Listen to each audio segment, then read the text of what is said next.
നമസ്കാരം, എല്ലാവർക്കും പുതിയൊരു വീഡിയോയിലേക്ക് സ്വാഗതം. ഇന്നത്തെ വീഡിയോയിൽ നമ്മൾ ചർച്ച ചെയ്യുന്നത് ചെസ് കോമ്പിനേഷൻസിനെ പറ്റിയാണ്. പൊതുവായ ഒരു ലക്ഷ്യത്തെ മനസ്സിൽ കണ്ടുകൊണ്ട് ചെസ്സിലെ പല ഘടകങ്ങളെ അഥവാ ടാറ്റിക്സ് പോലെ അല്ലെങ്കിൽ സ്ട്രാറ്റജി പോലെ പല ഘടകങ്ങളെ കോർത്തിണക്കിക്കൊണ്ട് നമ്മൾ നടത്തുന്ന ഒരു കൂട്ടം മൂവുകളെയാണ് നമ്മൾ കോമ്പിനേഷൻസ് എന്ന് വിളിക്കുന്നത്. ഇന്നത്തെ വീഡിയോയിൽ നമ്മൾ പ്രധാനമായും deflection, back rank mate, discovered attack, അതുപോലെ തന്നെ ഒരു ചെക്ക് മേറ്റിംഗ് പാറ്റേൺ, ഇവ നാലിനെയും കമ്പൈൻ ചെയ്തുകൊണ്ട് നമ്മൾ രൂപീകരിക്കുന്ന ഒരു കോമ്പിനേഷനെ പറ്റിയാണ് പ്രധാനമായും ഈ വീഡിയോയിൽ ചർച്ച ചെയ്യുക. നമുക്കെല്ലാവർക്കും നേരെ വീഡിയോയിലേക്ക് പ്രവേശിക്കാം. നമ്മൾ ആദ്യമേ പറഞ്ഞു കഴിഞ്ഞു, നമ്മൾ കാണാൻ പോകുന്ന കോമ്പിനേഷനിൽ പ്രധാനമായും 4 ഘടകങ്ങളാണുള്ളത്. ഈ 4 ഘടകങ്ങളെയും 1 by 1 ആയി ആദ്യം പരിചയപ്പെട്ടതിന് ശേഷം നമുക്ക് ഇവയെല്ലാം കൂടി കൂട്ടിച്ചേർന്ന് എങ്ങനെയാണ് ഒരു മനോഹരമായ അറ്റാക്കിംഗ് കോമ്പിനേഷൻ ക്രിയേറ്റ് ചെയ്യുക എന്നതിനെപ്പറ്റി ചർച്ച ചെയ്യാം. നിങ്ങളുടെ ബോർഡിൽ ഇപ്പോൾ കാണുന്നത് ഒരു ചെക്ക് മേറ്റിംഗ് പാറ്റേൺ ആണ്. ഇവിടെ വൈറ്റാണ് മൂവ് ചെയ്യേണ്ടത്. ഇവിടെ വൈറ്റിൻ്റെ മൂവ് എന്താണെന്നുള്ളത് വളരെ കൃത്യമായി നിങ്ങൾക്കറിയാം. അത് മറ്റൊന്നുമല്ല, റൂക്കിനെ D8 കൊണ്ടുവരികയും ഒരു ചെക്ക് മേറ്റ് നൽകുകയും ചെയ്യും. ഇവിടെ നിങ്ങൾ ഈ വീഡിയോയുടെ അവസാനത്തെ കോമ്പിനേഷൻ സോൾവ് ചെയ്യാൻ വേണ്ടി നിങ്ങളുടെ മനസ്സിൽ കൃത്യമായി ഓർത്തു വെക്കേണ്ടത് ഈ ബിഷപ്പിൻ്റെയും ഈ റൂക്കിൻ്റെയും ഈ ഒരു പൊസിഷനാണ്. ഈ ഒരു രീതിയിൽ വന്നാൽ മാത്രമേ നമുക്ക് ഒപ്പേര മേറ്റ് അല്ലെങ്കിൽ ഓപ്പറ മേറ്റ് എന്ന് പറയുന്ന ഈ മേറ്റിലേക്ക് നമുക്ക് പ്രവേശിക്കാൻ സാധിക്കുകയുള്ളൂ. ഈ ചെക്ക് മേറ്റിംഗ് പാറ്റേണിനെ പറ്റി കൂടുതൽ മനസ്സിലാക്കാൻ നമുക്ക് അടുത്തൊരു ഉദാഹരണം കൂടി പരിശോധിക്കാം. ഈ പൊസിഷനിൽ ബ്ലാക്ക് ആണ് മൂവ് ചെയ്യേണ്ടത്. ആവശ്യമായ സമയമെടുത്ത് ബ്ലാക്കിൻ്റെ കൃത്യമായ മൂവുകൾ എന്താണെന്ന് കണ്ടെത്താൻ ശ്രമിക്കുക. ഞാൻ തൊട്ട് മുൻപ് പറഞ്ഞ ചെക്ക് മേറ്റിംഗ് പാറ്റേൺ കൃത്യമായി നിങ്ങൾക്ക് മനസ്സിലായിട്ടുണ്ടെങ്കിൽ വളരെ വേഗത്തിൽ തന്നെ നിങ്ങൾ ഇതിന് ഉത്തരം കണ്ടെത്തിയിട്ടുണ്ടാവും. ഞാൻ നേരത്തെ കാണിച്ച ചെക്ക് മേറ്റിംഗ് പാറ്റേണിൽ ഇങ്ങനെ ഒരു കോമ്പിനേഷൻ നിങ്ങൾക്ക് കാണാൻ സാധിക്കും. ഒരു ബിഷപ്പ്, ഇവിടെ ബിഷപ്പായിരുന്നു, പിന്നെ ബിഷപ്പിൻ്റെ സഹായത്തിൽ ചെക്ക് നൽകുന്ന ഒരു റൂക്കും. ഈ ഒരു രീതിയിലേക്ക് നമ്മുടെ ഈ പൊസിഷൻ മാറേണ്ടതായിട്ടുണ്ട്. അതിനുവേണ്ടി ഇവിടെ ബ്ലാക്ക് ആദ്യം മൂവ് ചെയ്തത് ബ്ലാക്ക് ക്യൂനിനെ F1 വരികയും ചെക്ക് നൽകുകയും ചെയ്യുന്നു. ഇവിടെ കിങ്ങിന് മറ്റു മാർഗങ്ങളൊന്നും തന്നെ ഇല്ലാത്തത് കൊണ്ട് കിങ് ക്യൂനിനെ ക്യാപ്ചർ ചെയ്യുന്നു. അടുത്തായിട്ട് ബ്ലാക്കിൻ്റെ മൂവാണ്. ബ്ലാക്ക് ഇവിടെ അടുത്തൊരു ടാക്റ്റിക്കൽ ഐഡിയ ആണ് കാണിക്കാൻ പോകുന്നത്. ഇവിടെ ബ്ലാക്ക് ബിഷപ്പിനെ D3 കൊണ്ടുവരികയും ഒരു ഡബിൾ അറ്റാക്ക് നൽകുകയും ചെയ്യുന്നു.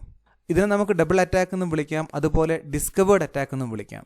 ഈ റൂക്കിനെ തടഞ്ഞിരിക്കുന്ന ഒരു പീസിനെ നമ്മൾ മാറ്റിയപ്പോഴാണ് പുതുതായി ഒരു ചെക്ക് അല്ലെങ്കിൽ ഒരു അറ്റാക്ക് വന്നിരിക്കുന്നത്. അതുകൊണ്ടാണ് ഇതിനെ ഡിസ്കവേർഡ് അറ്റാക്ക് എന്ന് വിളിക്കുന്നത്. അടുത്തായിട്ട് ഇവിടെ വൈറ്റ് ആണ് മൂവ് ചെയ്യേണ്ടത്. ഇതൊരു ഡബിൾ ചെക്ക് ആയതുകൊണ്ട് തന്നെ വൈറ്റ് കിങ്ങിനെ E1 മൂവ് ചെയ്യിക്കേണ്ടതായിട്ട് വരും. തുടർന്ന് ബ്ലാക്ക് റൂക്ക് ഉപയോഗിച്ചുകൊണ്ട് F1 ചെക്ക് നൽകുകയും ഈ ഗെയിം വിജയിക്കുകയും ചെയ്യുന്നു. അപ്പം ഒരു ചെക്ക് മേറ്റിംഗ് പാറ്റേൺ പഠിച്ചു കഴിഞ്ഞാൽ അതെങ്ങനെയാണ് ഗെയിമിലേക്ക് കൊണ്ടുവരിക എന്നുള്ളത് നിങ്ങൾക്കിപ്പോൾ മനസ്സിലായിട്ടുണ്ടാവും. അപ്പം ഈ ഒരു ഉദാഹരണവും ഈ ഒരു പാറ്റേണും കൃത്യമായി നിങ്ങളുടെ മനസ്സിൽ ഓർത്ത് വെക്കുക. നമ്മുടെ അവസാനത്തെ പൊസിഷൻ അനലൈസ് ചെയ്യുമ്പോൾ ഡിസ്കവേർഡ് അറ്റാക്കും അതുപോലെ തന്നെ ഒപ്പേര മേറ്റും കൃത്യമായി നമുക്ക് ഉപയോഗിക്കേണ്ടതായിട്ട് വരും. ഡിസ്കവേർഡ് അറ്റാക്ക് എന്താണ് എന്നുള്ളതിനെപ്പറ്റി ഏകദേശ ധാരണ കഴിഞ്ഞ പൊസിഷൻ കണ്ടപ്പോൾ നിങ്ങൾക്ക് മനസ്സിലായിട്ടുണ്ടാവും. ഈ ഒരു ആശയം വളരെ കൃത്യമായി മനസ്സിലാക്കാൻ വേണ്ടി നമുക്ക് ഈ ഒരു പൊസിഷൻ കൂടെ അനലൈസ് ചെയ്ത് നോക്കാം. ഇവിടെ വൈറ്റാണ് മൂവ് ചെയ്യേണ്ടത്. വീഡിയോ പോസ്റ്റ് ചെയ്തതിന് ശേഷം വൈറ്റിൻ്റെ കൃത്യമായ മൂവ് എന്താണെന്ന് കണ്ടെത്താൻ ശ്രമിക്കുക. നിങ്ങൾക്ക് ഉത്തരം ലഭിച്ചിട്ടുണ്ടാവുമെന്ന് ഞാൻ വിശ്വസിക്കുന്നു. ഇവിടെ വൈറ്റിൻ്റെ കൃത്യമായ മൂവ് എന്ന് പറയുന്നത് വൈറ്റ് ക്യൂൻ H7 വരികയും ഒരു ചെക്ക് നൽകുകയും ചെയ്യുന്നു. ഇവിടെ ബ്ലാക്ക് കിങ്ങിന് മറ്റു മാർഗങ്ങൾ ഒന്നും തന്നെ ഇല്ലാത്തതുകൊണ്ട് വൈറ്റ് ക്യൂനിനെ ക്യാപ്ചർ ചെയ്യുന്നു. അതിനുശേഷം വൈറ്റ് വളരെ മനോഹരമായ ഒരു ഡിസ്കവേർഡ് അറ്റാക്ക് നൽകുകയാണ്. അതിനുവേണ്ടി വൈറ്റിൻ്റെ നൈറ്റിനെ G5 കൊണ്ടുവരികയും ഒരു ഡബിൾ ചെക്ക് നൽകുകയും ചെയ്യുന്നു. ഇവിടെ 2 ചെക്കുകൾ ഒരുമിച്ച് സംഭവിച്ചതുകൊണ്ട് തന്നെ ബ്ലാക്ക് കിങ്ങിന് H7 പൊസിഷനിൽ നിന്ന് H8 മാറേണ്ടതായിട്ട് വരും. അതിനുശേഷം വൈറ്റ് നൈറ്റ് F7 വരികയും ഈ ഗെയിം വിജയിക്കുകയും ചെയ്യുന്നു. അപ്പോൾ വളരെ മനോഹരമായ ഒരു ഡിസ്കവേർഡ് അറ്റാക്കാണ് ഈ പൊസിഷനിൽ വൈറ്റ് നടത്തിയിരിക്കുന്നത്. ഇനി നമുക്ക് അടുത്തതായി ഡിഫ്ലക്ഷൻ എന്ന് പറയുന്ന ടാക്റ്റിക്കൽ ഐഡിയ കൂടെ പരിശോധിക്കാം. ഇത് വളരെ സിമ്പിളാണ്. ഈ ഒരു പൊസിഷൻ നിങ്ങൾ അനലൈസ് ചെയ്യുകയാണെങ്കിൽ ഇവിടെ വൈറ്റാണ് മൂവ് ചെയ്യേണ്ടത്. എന്തായിരിക്കും വൈറ്റിൻ്റെ കൃത്യമായ മൂവ്? വളരെ എളുപ്പത്തിൽ നമുക്ക് മനസ്സിലാവും. ഈ ബിഷപ്പ് ഉപയോഗിച്ചുകൊണ്ട് H7 പോണിനെ ക്യാപ്ചർ ചെയ്യുന്നു. കിങ്ങിന് മറ്റു മാർഗങ്ങളില്ല, ബിഷപ്പിനെ റീക്യാപ്ചർ ചെയ്യുന്നു. അതിനുശേഷം റൂക്ക് ഉപയോഗിച്ചുകൊണ്ട് F8 റൂക്കിനെ ക്യാപ്ചർ ചെയ്യുന്നു. അപ്പോൾ ഇതിൽ നിന്ന് നിങ്ങൾക്ക് മനസ്സിലാവുന്ന കാര്യം, ഡിഫ്ലക്ഷൻ എന്ന് പറയുന്നത് ഒരു പീസ് എവിടെയാണോ നിൽക്കേണ്ടത് ആ പൊസിഷനിൽ നിന്ന് അതിനെ മാറ്റുന്ന ഒരു പ്രക്രിയയാണ്. ഉദാഹരണത്തിന് ഈ പൊസിഷൻ്റെ ആരംഭത്തിൽ ഈ റൂക്കിനെ സംരക്ഷിക്കുക എന്നുള്ളതായിരുന്നു ഈ രാജാവിൻ്റെ ദൗത്യം. നമ്മൾ അതിനെ മറ്റൊരു പീസ് ഉപയോഗിച്ചുകൊണ്ട് ഡിഫ്ലക്റ്റ് ചെയ്യുകയാണ്, എന്ന് വെച്ചാൽ മറ്റൊരു സ്ഥലത്തേക്ക് കൊണ്ടുപോവുകയാണ്. അതിനു വേണ്ടിയിട്ടാണ് ബിഷപ്പ് ഉപയോഗിച്ചുകൊണ്ട് ഈ പോണിനെ ക്യാപ്ചർ ചെയ്യുന്നത്. കിങ് റീക്യാപ്ചർ ചെയ്തതിന് ശേഷം റൂക്കിനെ നമ്മൾ വെട്ടിയെടുക്കുന്നു. ഈ ഒരു ടെക്നിക്ക് നമ്മുടെ ഫൈനൽ കോമ്പിനേഷനിൽ വളരെ കൃത്യമായി നമ്മൾ ഉപയോഗിക്കുന്നുണ്ട്. അതുകൊണ്ട് തന്നെ ഈ ഒരു ആശയത്തെപ്പറ്റി വളരെ നല്ല രീതിയിലുള്ളൊരു ധാരണ നിങ്ങൾക്കുണ്ടായിരിക്കേണ്ടതാണ്. അടുത്തായി നമുക്ക് വീണ്ടും ഒരു ടാക്റ്റിക്കൽ ഐഡിയ കൂടെ പരിശോധിക്കാം. നമ്മൾ കാണാൻ പോകുന്ന അവസാനത്തെ ടാക്റ്റിക്കൽ ഐഡിയ എന്ന് പറയുന്നത് ബാക്ക് റാങ്ക് മേറ്റ് ആണ്. നമുക്കറിയാം, ഈ രാജാവ് നിൽക്കുന്ന ഈ ഒരു റാങ്കിനെയാണ് നമ്മൾ ബാക്ക് റാങ്ക് എന്ന് വിളിക്കുക. അത് ബലഹീനമാണെങ്കിൽ അല്ലെങ്കിൽ ഏതെങ്കിലും തരത്തിലുള്ള പ്രശ്നങ്ങളുണ്ടെങ്കിൽ വളരെ പെട്ടെന്ന് നമുക്കൊരു ചെക്ക് മേറ്റിംഗ് പാറ്റേൺ ഒരുക്കാൻ സാധിക്കും. ഇവിടെ വൈറ്റാണ് മൂവ് ചെയ്യേണ്ടത്. വൈറ്റിൻ്റെ കൃത്യമായ മൂവ് എന്ന് പറയുന്നത് വൈറ്റ് റൂക്ക് ഉപയോഗിച്ചുകൊണ്ട് ബ്ലാക്ക് റൂക്കിനെ ക്യാപ്ചർ ചെയ്യുന്നു. അതിനുശേഷം ഈ ബ്ലാക്ക് റൂക്ക് വൈറ്റ് റൂക്കിനെ ക്യാപ്ചർ ചെയ്യുകയാണെങ്കിൽ നമുക്ക് ക്യൂൻ ഉപയോഗിച്ചുകൊണ്ട് ഇവിടെ ചെക്ക് മേറ്റ് നൽകാൻ സാധിക്കും. ഇത്തരം ചെക്ക് മേറ്റുകളെയാണ് നമ്മൾ ബാക്ക് റാങ്ക് മേറ്റ് എന്ന് വിളിക്കുന്നത്. അപ്പോൾ നമ്മൾ ഇതുവരെ കണ്ട അഥവാ ബാക്ക് റാങ്ക് മേറ്റ്, ഡിഫ്ലക്ഷൻ, അതുപോലെ ഡിസ്കവേർഡ് അറ്റാക്ക്, അതുപോലെ നമ്മൾ ആദ്യം കണ്ട ചെക്ക് മേറ്റിംഗ് പാറ്റേൺ, ഈ 4 കാര്യങ്ങളെയും ഉൾക്കൊള്ളിച്ചുകൊണ്ട് നമുക്ക് അടുത്തതായിട്ട് ഒരു പ്രോബ്ലം സോൾവ് ചെയ്യേണ്ടതായിട്ടുണ്ട്. ഈ കാണുന്നതാണ് നിങ്ങളുടെ ഫൈനൽ പൊസിഷൻ. നമ്മൾ നേരത്തെ കണ്ട എല്ലാ ടാക്റ്റിക്കൽസ് ഐഡിയകളെയും എങ്ങനെയാണ് ഇതിലേക്ക് കൊണ്ടുവരിക എന്ന് നിങ്ങൾ കൃത്യമായി കണ്ടെത്താൻ ശ്രമിക്കുക. ഇവിടെ വൈറ്റാണ് മൂവ് ചെയ്യേണ്ടത്. നമുക്ക് വളരെ പെട്ടെന്ന് നോക്കുമ്പോൾ മനസ്സിലാവുന്ന ചില കാര്യങ്ങളുണ്ട്. ഒന്ന്, നമ്മൾ നേരത്തെ പറഞ്ഞതുപോലെ ഒരു ചെക്ക് മേറ്റിംഗ് പാറ്റേണിന് പറ്റിയ രീതിയിൽ ഒരു ബിഷപ്പ് ഇവിടെ നിൽക്കുന്നുണ്ട്. അതുപോലെ ബാക്ക് റാങ്കിൽ ചെക്ക് നൽകാൻ നമുക്കൊരു റൂക്കിനെ കൊണ്ട് സാധിക്കും. അപ്പം ഈ കാര്യങ്ങളൊക്കെ നിങ്ങളെ മനസ്സിൽ വെക്കുക. എന്തായിരിക്കും ഈ പൊസിഷൻ്റെ ആൻസർ എന്ന് കണ്ടെത്താൻ ശ്രമിക്കുക. നിങ്ങൾക്ക് ഉത്തരം ലഭിച്ചിട്ടുണ്ടാകുമെന്ന് ഞാൻ വിശ്വസിക്കുന്നു. ഇവിടെ വൈറ്റിൻ്റെ കൃത്യമായ മൂവ് എന്ന് പറയുന്നത് ഈ നൈറ്റിനെ B4ലേക്ക് കൊണ്ടുവരിക എന്നുള്ളതാണ്. നിങ്ങൾക്ക് ഈ മൂവ് കണ്ടെത്താൻ സാധിച്ചിട്ടില്ല എങ്കിൽ ഈ മൂവിന് ശേഷം എന്തൊക്കെയായിരിക്കും സംഭവിക്കുക എന്നുള്ളത് വേണമെങ്കിൽ വീഡിയോ പോസ്റ്റ് ചെയ്ത് കണ്ടെത്താവുന്നതാണ്. ഇവിടെ ബ്ലാക്ക് ഈ നൈറ്റിനെ ക്യാപ്ചർ ചെയ്യുന്നു. അതിനുശേഷം വൈറ്റിൻ്റെ കൃത്യമായ മൂവ് എന്തായിരിക്കും? വൈറ്റ് അടുത്തതായി ഈ പൊസിഷനിൽ നടത്തുന്നത് ഡിഫ്ലക്ഷൻ എന്ന് പറയുന്ന ഒരു ടാക്റ്റിക്കൽ ഐഡിയ ആണ്. അതിനുവേണ്ടി വൈറ്റ് ക്യൂൻ ഉപയോഗിച്ചുകൊണ്ട് നൈറ്റിനെ ക്യാപ്ചർ ചെയ്യുന്നു. നമുക്കറിയാം, ഇവിടെയുള്ള നൈറ്റ് പ്രധാനമായും കൺട്രോൾ ചെയ്ത സ്ക്വയറാണ് E8 സ്ക്വയർ. ഇതിലേക്കാണ് നമ്മൾ റൂക്കിന് വരേണ്ടത്. ഈയൊരു കൺട്രോളിൽ നിന്ന് ഈ നൈറ്റിനെ ഡിഫ്ലക്റ്റ് ചെയ്യുക അല്ലെങ്കിൽ മാറ്റി നിർത്തുക എന്നർത്ഥത്തിലാണ് ക്യൂൻ ഉപയോഗിച്ച് നമ്മൾ നൈറ്റിനെ ക്യാപ്ചർ ചെയ്യുന്നത്.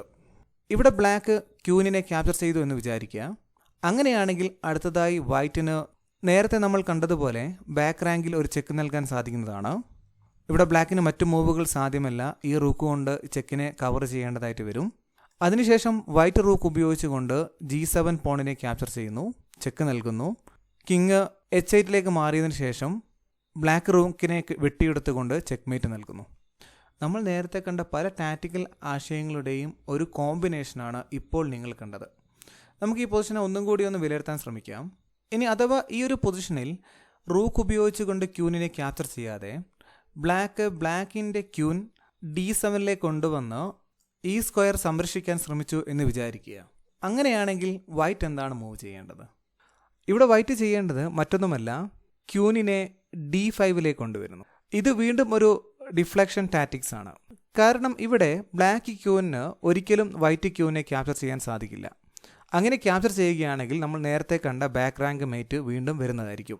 അതുമാത്രവുമല്ല, വൈറ്റ് ക്യൂൻ ഇപ്പോൾ ഈ റൂക്കിനെ പിൻ ചെയ്തിരിക്കുകയാണ്. അതുകൊണ്ട് തന്നെ അടുത്തതായിട്ട് വൈറ്റിന് ഇവിടെ ഒരു ചെക്ക് നൽകാൻ സാധിക്കും. ഇവിടെ പ്രധാനമായും 2 മൂവുകളാണ് ബ്ലാക്കിനുള്ളത്. ഒന്നെങ്കിൽ കിങ്ങിന് F8ലേക്ക് വന്നുകൊണ്ട് ഈ പിന്നിൽ നിന്ന് രക്ഷപ്പെടാം, അല്ലെങ്കിൽ കിങ്ങിന് H8ലേക്ക് വന്നുകൊണ്ടും ഈ പിന്നിൽ നിന്ന് രക്ഷപ്പെടാം. H8ലേക്കാണ് വരുന്നതെങ്കിൽ വളരെ പെട്ടെന്ന് തന്നെ ഈ ഗെയിം അവസാനിക്കുന്നതായിരിക്കും. അതുകൊണ്ട് ബ്ലാക്ക് എന്തായാലും H8ലേക്ക് മൂവ് ചെയ്യില്ല. പകരം ഈ ഗെയിമിൽ ബ്ലാക്ക് മൂവ് ചെയ്തത് കിങ്ങിനെ F8ലേക്കാണ്. അങ്ങനെയെങ്കിൽ എന്തായിരിക്കും വൈറ്റിൻ്റെ കൃത്യമായ മൂവ്? ഇവിടെ വൈറ്റിൻ്റെ കൃത്യമായ മൂവ് എന്ന് പറയുന്നത് റൂക്ക് ഉപയോഗിച്ചുകൊണ്ട് G7 പോണിനെ ക്യാപ്ചർ ചെയ്യുന്നു. ഇവിടെ ഈ റൂക്ക് ഉപയോഗിച്ചുകൊണ്ട് H7 റൂക്കിനെ ബ്ലാക്ക് ക്യാപ്ചർ ചെയ്യുകയാണെങ്കിൽ ക്യൂൻ നഷ്ടമാവുന്നതായിരിക്കും. ഇത് ഒഴിവാക്കാൻ വേണ്ടി ബ്ലാക്ക് ക്യൂൻ ഉപയോഗിച്ചുകൊണ്ട് വൈറ്റ് ക്യൂനെ ക്യാപ്ചർ ചെയ്യുന്നു. അതിനുശേഷം വൈറ്റ് ഒരു ഡിസ്കവേർഡ് ചെക്ക് നൽകുകയാണ്. അതിനുവേണ്ടി റൂക്കിനെ G8ലേക്ക് കൊണ്ടുവരുന്നു, ചെക്ക് നൽകുന്നു. ബ്ലാക്കിന് മറ്റ് മാർഗ്ഗങ്ങൾ ഒന്നും തന്നെ ഇല്ലാത്തത് കൊണ്ട് വൈറ്റ് റൂക്കിനെ ക്യാപ്ചർ ചെയ്യുന്നു. അതിനുശേഷം വൈറ്റ് റൂക്ക് E8ൽ വരികയും ചെക്ക് നൽകുകയും ചെയ്യുന്നു. ബ്ലാക്ക് റൂക്ക് കൊണ്ട് ചെക്കിനെ ബ്ലോക്ക് ചെയ്യുന്നു. പിന്നെ നമ്മൾ നേരത്തെ കണ്ടതുപോലെ നമ്മൾ ആദ്യം കണ്ട ഒരു ചെക്ക് മേറ്റിംഗ് പാറ്റേൺ നിങ്ങൾക്ക് ഓർമ്മയുണ്ടാവുമല്ലോ, ആ ഒരു പാറ്റേൺ ഉപയോഗിക്കുകയും വിജയിക്കുകയും ചെയ്യുന്നു. അപ്പം ഇത്തരം മൂവുകളെയാണ് നമ്മൾ പൊതുവെ കോമ്പിനേഷൻസ് എന്ന് വിളിക്കുന്നത്. ഈ പൊസിഷനിൽ പ്രധാനമായും നമ്മൾ 4 തരത്തിലുള്ള ആശയങ്ങളെ, ടാക്റ്റിക്കൽ ആശയങ്ങളെ ഒരുമിച്ച് ചേർത്തുകൊണ്ട് ബ്ലാക്കിനെതിരെ അറ്റാക്ക് കൊണ്ടുവന്നു. നിങ്ങൾക്ക് ഈ അവസാനത്തെ പൊസിഷൻ കൃത്യമായി മനസ്സിലായിട്ടില്ല എങ്കിൽ നിങ്ങൾ വീഡിയോ ഒന്നും കൂടെ കണ്ടു നോക്കുക. അടുത്ത വീഡിയോയിൽ കാണുന്നത് വരെ എല്ലാവർക്കും നന്ദി, നമസ്കാരം.